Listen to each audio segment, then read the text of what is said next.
Hace unos años, dos oscuros asesores de Izquierda Unida elogiaban en declaraciones al diario El Mundo la imaginativa campaña online, un vídeo en concreto que había hecho el Partido Popular. Hoy en día esos oscuros asesores ya no son oscuros, ya no son asesores y no están en Izquierda Unida. Hablamos de Pablo Iglesias e Íñigo Errejón, dos de los fundadores del Podemos. Y justo uno de los autores de aquella campaña que tanto elogiaban, me acompaña hasta mi derecha, es Enrique Fonseca, que junto con David Álvaro han publicado este libro, El método Podemos, marketing marxista para partidos no marxistas.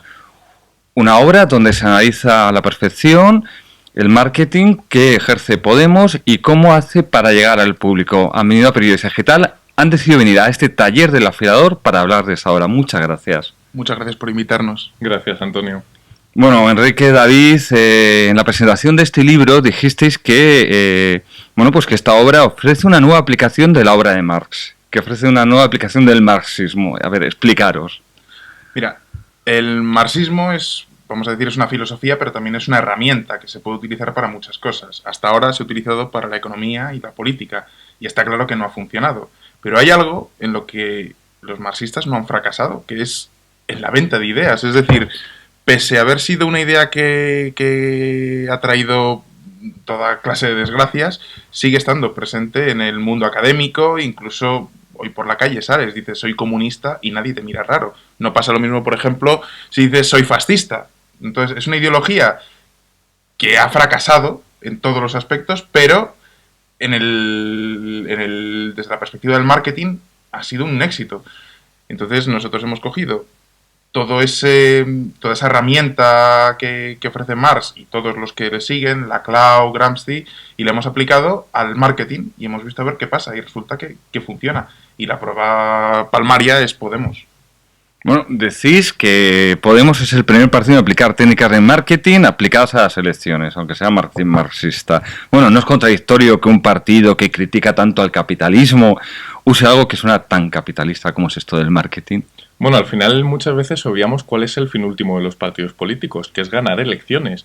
Y históricamente hemos comprobado cómo la derecha, los liberales y los conservadores han estado más preocupados de cómo gobernar y han olvidado cómo llegar al gobierno. Y la izquierda ha hecho lo contrario. Se ha preocupado en cómo llegar al gobierno y para ello han empleado técnicas de marketing que en muchos casos han funcionado. Y la prueba palmaria es Podemos, que en un escaso año de vida ha llegado a encabezar las encuestas en intención de voto. Bueno, tú acabas de decir que a la derecha se ha preocupado más gobernar que cómo llegar al gobierno, pero sin embargo en el libro decís algo que sorprende. Sobre todo a quienes seguimos el periodismo, nos interesa la comunicación política, estas cosas a veces un poco extrañas. Decir que no es verdad que el PP no sepa hacer comunicación política. Sí, bueno, lo que venimos a decir es que no comunica mal y ponemos ejemplos concretos. Esto es un mantra que existe en todos los partidos de centro-derecha y el ejemplo es el Partido Popular. No hay conversación entre dos o más militantes del PP en el que no salga el tema de qué mal comunicamos y qué bien comunica la izquierda. Pero si echamos la vista atrás, el Partido Popular, por poner un ejemplo, fue el primer partido político en España que aceptó peticiones de los ciudadanos para incluir propuestas en el programa electoral. Fue el primer partido político que creó una página web 2 años después de que surgiese Google, cuando la gente no tenía ordenadores en su casa. Y tenemos personas como Esperanza Aguirre que lideran Twitter, Facebook, los comentarios en blogs, páginas web, y han sabido acertar en lo que es la modernidad de la comunicación en el ámbito online. Entonces, ¿el que ha fallado?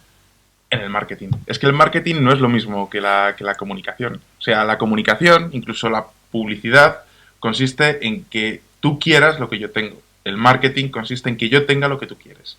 Es decir, empieza desde el momento en el cual creas el producto y va mucho más allá del momento en el que lo compras. O sea, cubre todas las partes de la relación que tiene una marca con sus clientes, su público, su mercado, o en el caso de un partido, sus votantes.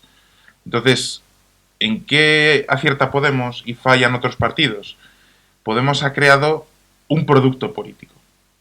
Un producto en el marketing no se entiende, de hecho, la figura del product manager o el desarrollador de producto en las empresas está dentro del departamento de marketing, es puro marketing.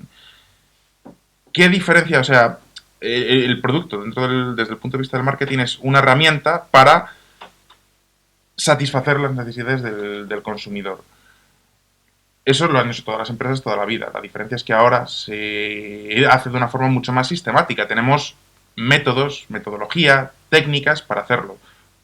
Todos los partidos, lógicamente, quieren satisfacer las necesidades de los votantes, pero les falta una metodología clara para hacerlo. Y Podemos, basándose en la Clau, basándose en Gramsci, basándose en todos los análisis de etnografía que se han hecho en Latinoamérica, en todas las técnicas que han empleado desde Hugo Chávez hasta Kirchner, pero que son técnicas que funcionan, han creado un producto político que, al margen de ideologías, funciona, es vendible. O sea, y está vendiendo. Pero claro, tú dices, satisface las necesidades. ¿Satisface las necesidades de un modo objetivo o hace creer que va a satisfacer las necesidades? Bueno, el otro día en el acto de presentación comentábamos una cosa que la gente tiende a olvidar, y es que cuando uno compra un producto en el ámbito de la empresa tiene una garantía de devolución. En política esa garantía de devolución no existe hasta dentro de 4 años. Por lo tanto, muchas veces los partidos políticos no se preocupan de esa garantía que viene 4 años después. Están preocupados de que se venda su producto a corto plazo, en el momento de las elecciones. Y después ya veremos qué técnicas o qué elementos tenemos que introducir para que la gente siga comprando nuestro producto.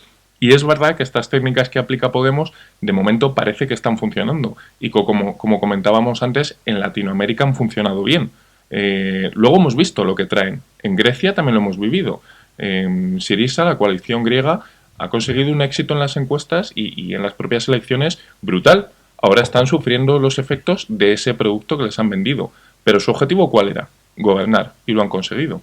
Pero perdona que corte un segundo. Lo importante no es... O sea, mira, estamos hablando de marketing, no de política pura y dura. En marketing a mí no me importa si lo que yo vendo realmente cubre una necesidad o no. Lo que me importa es que tú realmente lo pienses. Por eso en el libro tenemos una parte dedicada a los marcos cognitivos y a cómo concibe, a que las ideas que tú vendes tienen que encajar con la forma en la que concibe tu público el mundo. Entonces, lo importante no es lo que sea, sino lo que tú creas que sea. La mayor parte de las cosas que compramos, da igual en política, pero también en la vida diaria, realmente necesitamos colonia, necesitamos esta colonia concreta, necesitamos este ordenador concreto. Pues no lo sé, pero creemos que lo necesitamos y eso es lo importante. Oye, no viene en el libro, pero es muy de actualidad y bueno... Tú además conoces personalmente a varios de los líderes de Podemos, has sido alumno de Pablo Iglesias, compañero de Íñigo Errejón. Ahora se está tratando de vender la imagen, vemos pues, cómo salen de ahí, pues Monedero, antes en Miguel Urbán, etcétera, etcétera, de que se están quedando dentro los moderados y se están saliendo los radicales. Esto es también un producto de marketing, vender los radicales son los que se van y nos quedamos dentro, o responde a la realidad. Bueno, yo creo que lo que está haciendo Podemos a día de hoy es probar. Van ensayando a ver cómo cae en la sociedad, cómo calan los mensajes que lanzan.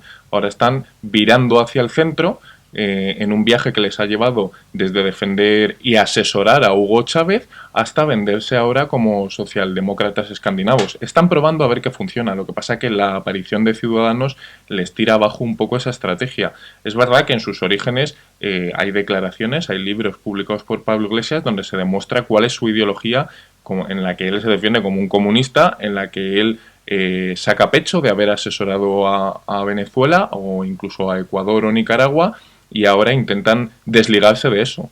Y lo hacen por una cuestión efectista, electoralista. O sea, pero entonces no es real que sean los moderados, sino es una cuestión de estrategia. Yo creo que sí que hay una parte de real. Es decir, mira, Podemos, vamos a ser sinceros, es un partido muy radical, que viene de la izquierda más radical. En todos los movimientos radicales, o muy puristas, vamos a decir, con todos los respetos a la palabra radical, existe siempre una tensión entre dos grupos. Aquellos, los posibilistas, que dicen, bueno, mira, aquí lo importante es tener unas ideas y llevarlas a cabo, y esos, vamos a llamarlos los idealistas, o incluso yo diría los místicos, que realmente no quieren llevar sus ideas a cabo. Lo único que quieren es sentirse orgullosos de que son muy de izquierdas y de que ellos son los de las ideas puras, y les da igual si se llevan a cabo. Es más, no quieren que se lleven a cabo. En el libro hablamos del caso del Che Guevara. Che Guevara, cuando tiene la opción de gobernar, de llevar sus ideas a cabo, lo rechaza. Y el comunismo tiene mucha parte de eso. No, Che Guevara fue gobernador del Banco de Cuba. Pero duró nada, duró 2 meses. Y Porque al momento lo rechaza porque dice... después de ejecutar a no sé cuánta gente en la cabaña, Es en la que, fortaleza claro. de la cabaña. O sea, sí que ejerció el poder y de un Sí, modo yo radical y introduciría- brutal. Introduciría un no matiz. le gusta... Introduciría un matiz y que hay que diferenciar. Una cuestión es el marketing político que aplican este tipo de formaciones que nosotros alabamos y que consideramos que es aplicable a otras formaciones políticas, y otra es la propia organización que tienen los partidos marxistas. Ahí es donde fallan, porque al final tienen unas estructuras de partido que son más, están más encorsetadas que las estructuras propias de los partidos tradicionales, en la que la discrepancia no es bienvenida. Y al final esto le lleva a enfrentarse entre ellos y choques internos. Y eso ha pasado a lo largo de la historia. Le pasó a Stalin, le pasó a Lenin y, sin ánimo de comparar, le ha pasado a Pablo Iglesias con el Mick Jagger de la ciencia política monedero, como él le definía. Bueno, volvamos al marketing. ¿Quién es el verdadero cerebro que está detrás de este marketing marxista de Podemos? ¿Íñigo Errejón? ¿Pablo Iglesias? ¿Algún otro? En mi opinión, y en base a lo que les he conocido, creo que es Íñigo el ideólogo de todo el proyecto político. En mi opinión es el que tiene más conocimientos de ciencia política. Tanto Monedero como Pablo saben mucho de ciencia política y además les apasiona, pero Íñigo es el que más lo ha probado en Latinoamérica y el que más experiencias ha vivido fuera de nuestras fronteras y le ha llevado a coger las cosas que han funcionado en esos países e intentar aplicarlas aquí en España. Quien se lea la tesis de Rejón y la de Pablo Iglesias puede ver, o sea, la tesis doctoral de Pablo Iglesias es buena, pero la de Rejón es una obra de arte. O sea, Rejón es un genio. Y la de Monedero no la conocemos porque no No se puede, no se puede consultar. No se puede ver. ¿Y qué creéis? ¿Que hay un marketing político de Podemos o hay un marketing político de Pablo Iglesias? Porque parecen lo mismo, pero uno es el partido y otro es la persona. Bueno, yo creo que no se entendería el marketing político de Podemos sin el marketing político de Pablo Iglesias.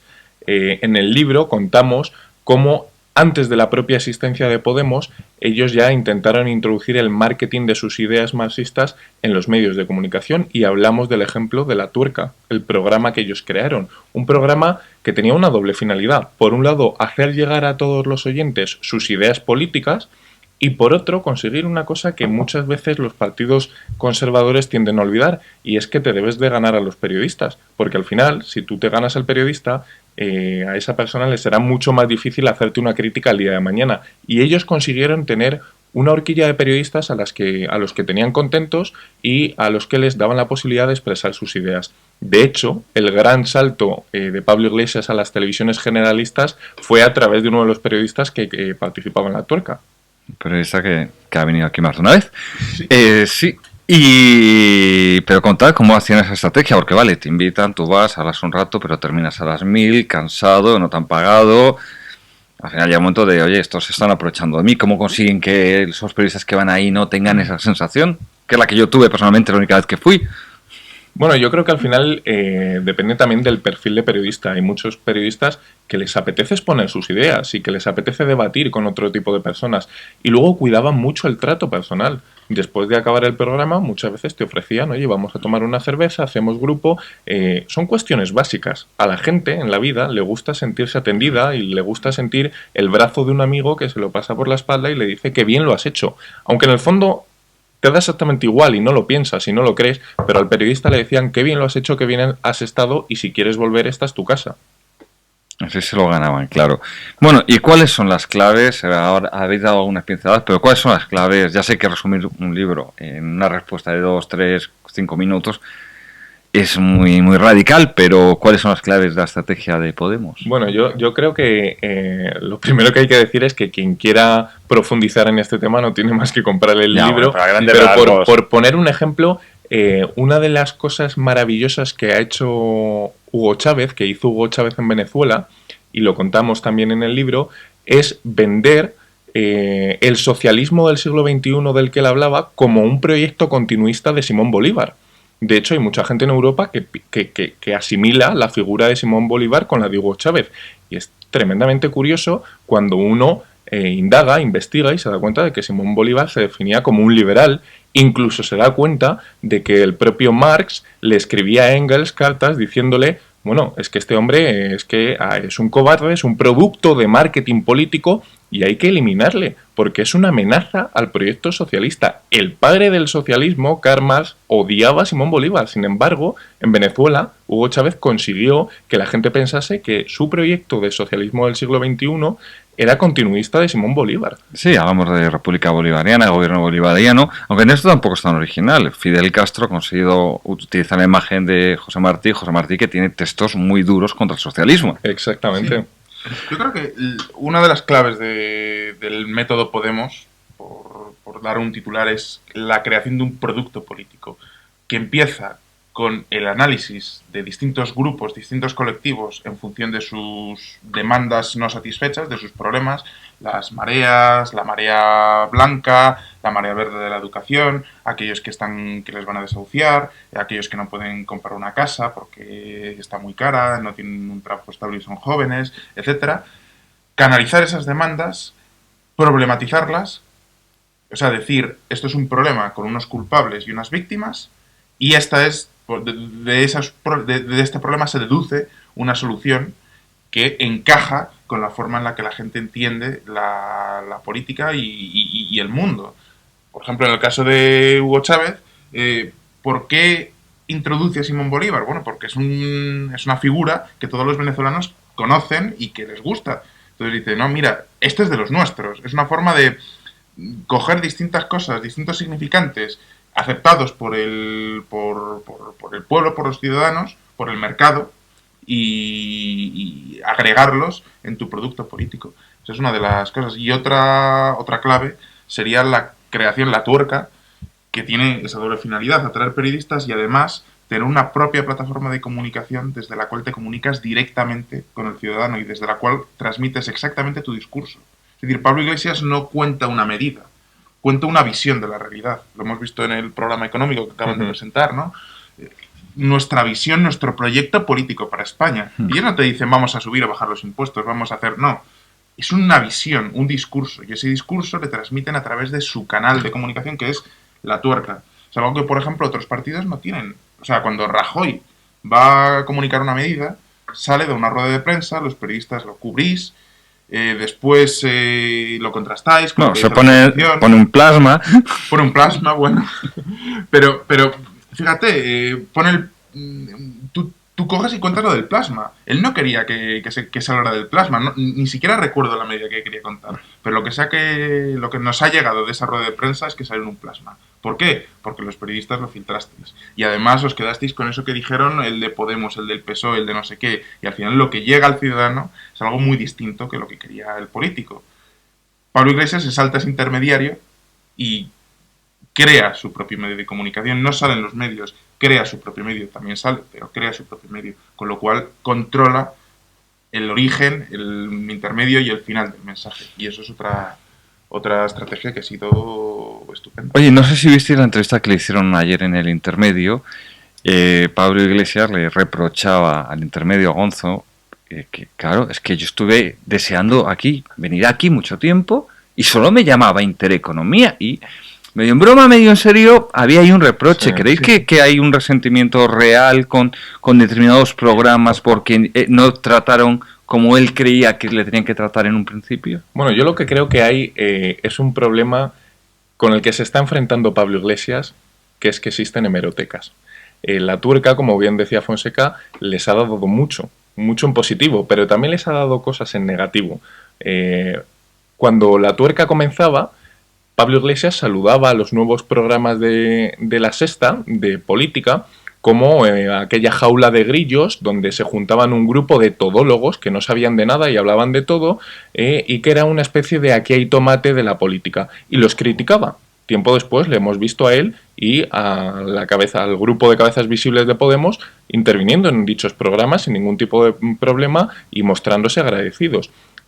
Y lo mismo con Intereconomía. Él, por ejemplo, ahora dice que es que solo le llamaba Intereconomía, no hay más que ver los monólogos iniciales que hacía en la tuerca, en la que hacía llamamientos expresamente al presentador de Intereconomía pidiéndole a gritos que le llevase a debatir allí contra Jiménez Los Santos y contra otros contertulios. Por lo tanto, la estrategia de la tuerca ha funcionado muy bien, pero tiene una serie de desventajas que hay que tener en cuenta, que es que las hemerotecas están ahí y la palabra, bueno, hay en ocasiones en las que no aguanta todo. Oye, y volviendo a la estrategia de marketing, hay un tema, lo tratáis, que le parece preocuparle mucho a Íñigo Errejón, que es esto de la hegemonía política. Y que no es lo que diga, simplemente no es que tú tengas el gobierno, que eso sería lo evidente, es algo más profundo. Explicadme qué es esto de la hegemonía política que tan importante es para Errejón. Mira, cuando Thatcher dejó el gobierno, le preguntaron, ¿cuál ha sido tu mayor logro? Y ella dijo, Tony Blair. Eso es la hegemonía. O sea, es decir, he estado gobernando, ahora gobierna otro político de un partido político totalmente distinto, pero mantiene parte de mi discurso, mantiene buena parte, la totalidad de mi discurso económico, de mi discurso político, porque he creado un sentido común. La hegemonía es el sentido común de época. Es eso que nos parece obvio a todos, que decimos, coño, esto es sentido común. Esto es algo que... Eso es la hegemonía, ¿no? Más o menos. Sí, al final tú lo defines mejor. Es verdad que el concepto de hegemonía política no se entendería sin otros conceptos como la hegemonía discursiva o los significantes vacíos. ¿Qué quiero decir con esto? Hemos visto en la presentación del programa económico de Podemos medidas que la gente cuando las lee, lo primero que le viene a la cabeza es, bueno, esto no es aplicable en unas elecciones autonómicas y municipales. Son propuestas que habría que llevar a cabo si gobiernan desde el gobierno de la nación. Eso no es casualidad. Eso tiene una doble finalidad. Por un lado, testear a la sociedad para ver cómo cala su mensaje y por otro, lograr la hegemonía discursiva. ¿Qué significa esto? Que yo lanzo un tema sobre la mesa y te obligo a ti, que eres miembro de otro partido político, a que te posiciones sobre el tema que yo he puesto sobre la mesa. Ellos han logrado en muchas ocasiones llevar la voz cantante en el tema de la hegemonía discursiva. Y por otro lado, lo que han conseguido es el concepto de hegemonía política llevarlo a la práctica de una forma muy sencilla. Lo contaba antes Fonseca, básicamente sería interconectar distintos colectivos sociales que aparentemente se comportan como si estuviesen en compartimentos estancos, no tienen nada que ver el problema de la marea sanitaria con el problema de la marea educativa o con los jubilados que tienen problemas con la pensión, pero ellos logran, a través de la hegemonía política, que sus inquietudes se canalicen y que todos sus problemas se vean solucionados a través de una única figura política que sería Pablo Iglesias. Fíjate, bueno, sí, Mira, sí. Hay una diferencia. Los que no son muy de izquierdas no lo entienden bien y entienden que Pablo Iglesias es un radical, sin más.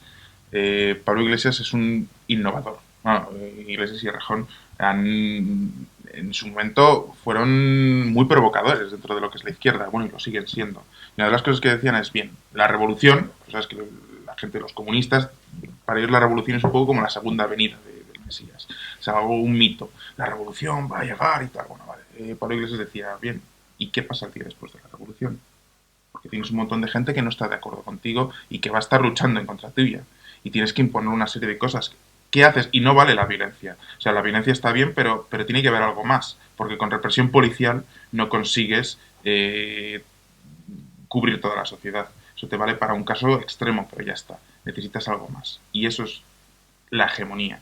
Por ejemplo, y se construye poco a poco. Un caso, por ejemplo, muy concreto que me encantó fue el de las puertas giratorias. Durante siempre hemos visto políticos que después de dejar la carrera política les nombran consejero en gas natural o en Endesa o en donde sea. Y nos ha parecido normal. De repente ellos lo han problematizado y lo han convertido en algo que ahora todos los partidos políticos están planteando medidas para ver cómo acaban con las puertas giratorias. Eso es un pequeño paso. Yo añadiría un matiz al hilo de lo que está comentando Fonseca, que es fundamental y que hay veces que se tiende a olvidar, que es la simplificación absoluta. Esto lo decía Ernesto Laclau, que es el ideólogo de cabecera de Kirchner en Argentina. Hay que simplificar. Para ser efectivo tienes que simplificar y llegar a la gente. Hablábamos de las puertas giratorias. Es cierto que han existido toda la vida, pero el ejemplo que Pablo Iglesias ponía es el de José María Aznar y Felipe González. Obvian dos cuestiones básicas. Por un lado, que existe por ley una incompatibilidad durante 2 años después de dejar tu cargo en el gobierno, por el cual no podrías pasar a un consejo de administración, y por otro, que tanto Felipe González como José María Aznar fueron a consejos de administración de grandes empresas 15 y 17 años después de dejar la presidencia de gobierno. Es decir, no fue una cuestión inmediata, pero él logra simplificar ese problema en una palabra, que es puertas giratorias. Y todo el mundo lo entiende en su cabeza. Y lo visualiza. Bueno, explicáis que Podemos romper la tradición marxista en un punto muy concreto, que es el análisis que hacen de los medios de comunicación. Sí. Vale. Vamos a ver, Explícate. La teoría, vamos a decir, liberal-democrática que tenemos todos de los medios de comunicación es que son el cuarto poder, hacen un contrapeso de los políticos, les controlan, etcétera. La teoría marxista es que los medios de comunicación son la correa de transmisión de los grandes poderes fácticos, los ricos, el capital, etcétera. No, es el discurso de Ignacio Ramonet Sí. al frente de un importantísimo medio de comunicación. Pues sí, básicamente ese es el discurso de los marxistas clásicos. Claro, Podemos ha ido un pasito más allá y ha dicho, vale, eso está muy bien, ¿y ahora qué hacemos con esto? ¿Cuál es la solución? ¿Cómo conseguimos revertir ese efecto nocivo para un comunista, esa propaganda capitalista que se hace a través de los medios de comunicación? Entonces, hasta entonces la teoría era, vale, crear medios de contrainformación. Ha habido un mogollón de proyectos, sobre todo en Internet, de medios de contrainformación, desde, bueno, tenemos... Caos en la red. Caos en la red. El propio Monedero encabezó uno en los gobiernos del Partido Popular de José María Aznar. Pero es verdad que el problema que ha tenido la izquierda a lo largo de la historia con los medios de comunicación es que han sido incapaces de ponerse de acuerdo.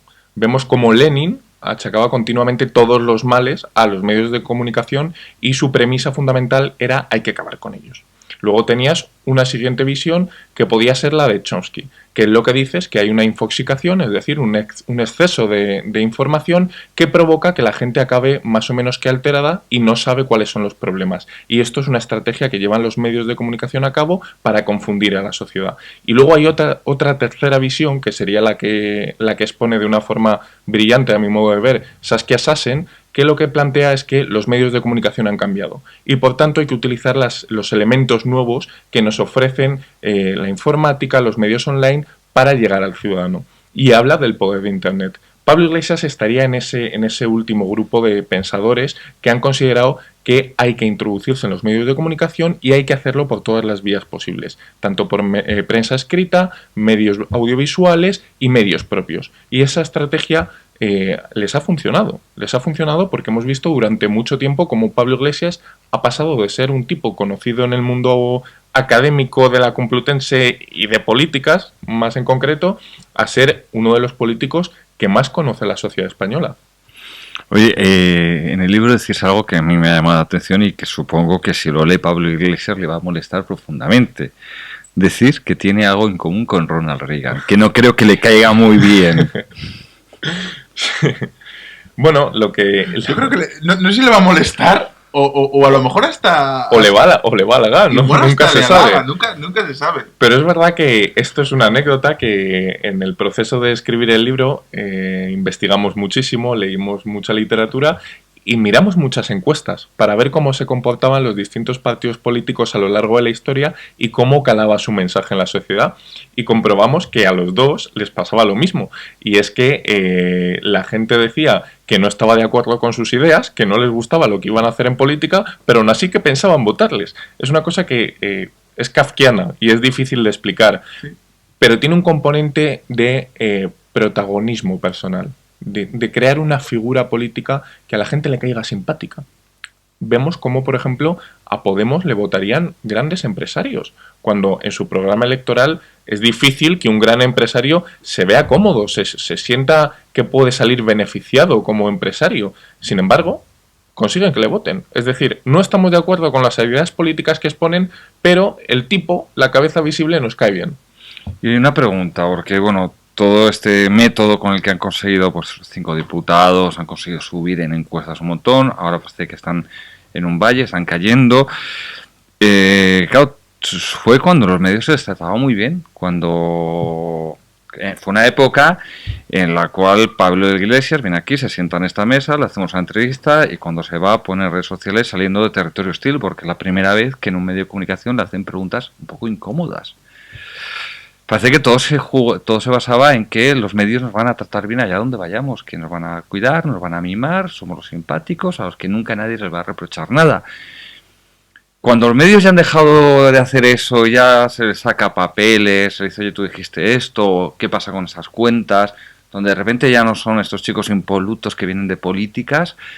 ¿Están sabiendo dar la talla y relacionarse con los medios o están empezando a fallar? Yo lo que creo es que... pagan muchas veces la novatada. Es decir, los partidos tradicionales a lo largo de toda Europa han sabido gestionar, bien o mal, pero han sabido gestionar su contacto con los medios de comunicación, con su estructura de partido, con los ciudadanos, con sus afiliados. Sin embargo, las nuevas formaciones políticas que están surgiendo pagan el no saber cómo comportarse. Y ellos pensaban que esto iba a funcionar bien, que todo el mundo les iba a apoyar, y cuando al principio empezaron a haber preguntas incómodas, sacaron una especie de plantilla que han utilizado todos los miembros de Podemos, unas frases que repetían que en todas partes. consistía en decir, cuando había una pregunta incómoda, serán las bases de Podemos las que decidan. Eso les ha funcionado desde la Semana Santa en Andalucía hasta qué hacer con la bandera española. Bueno, no, serán los militantes y los ciudadanos los que elijan.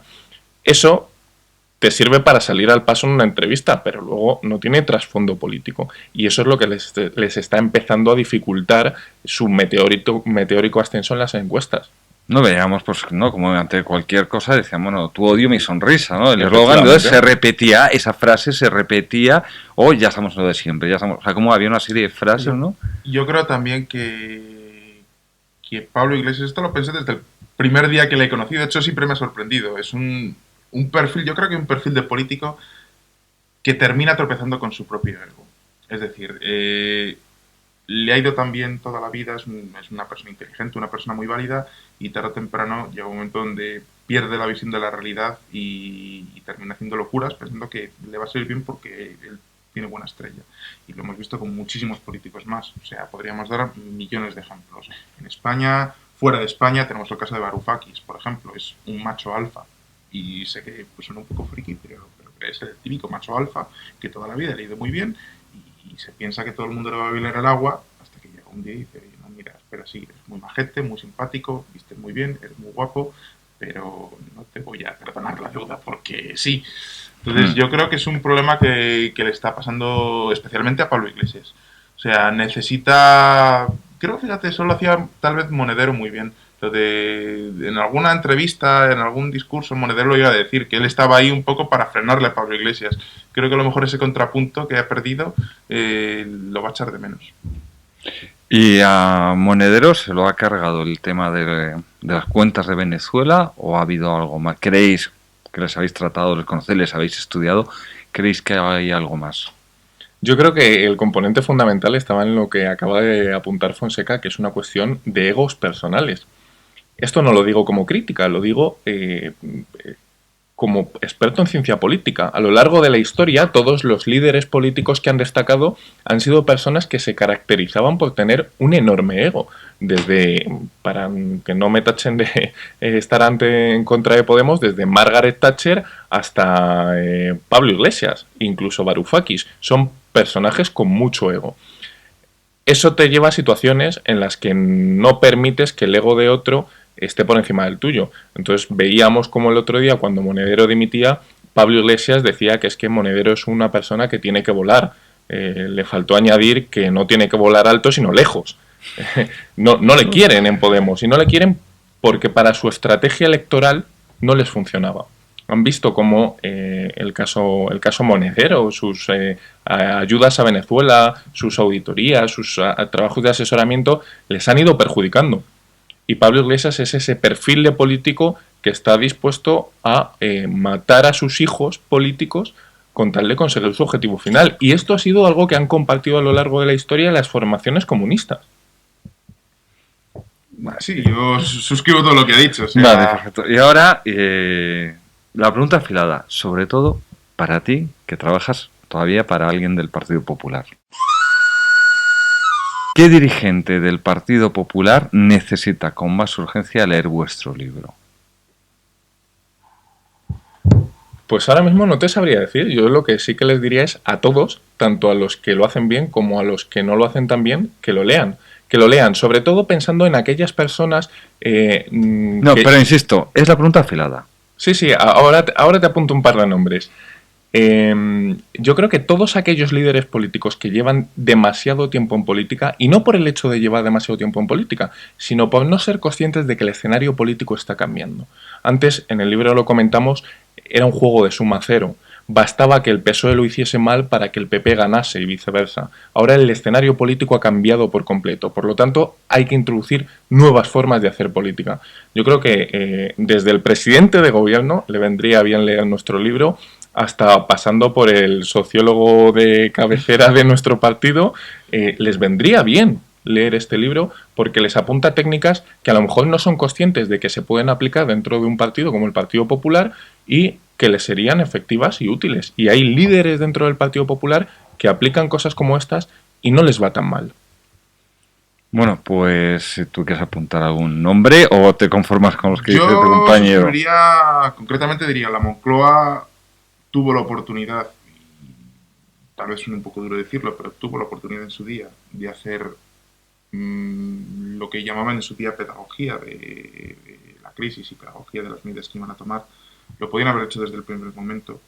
Los ciudadanos podríamos haber entendido lo que están haciendo, haber entendido su discurso, su proyecto para España.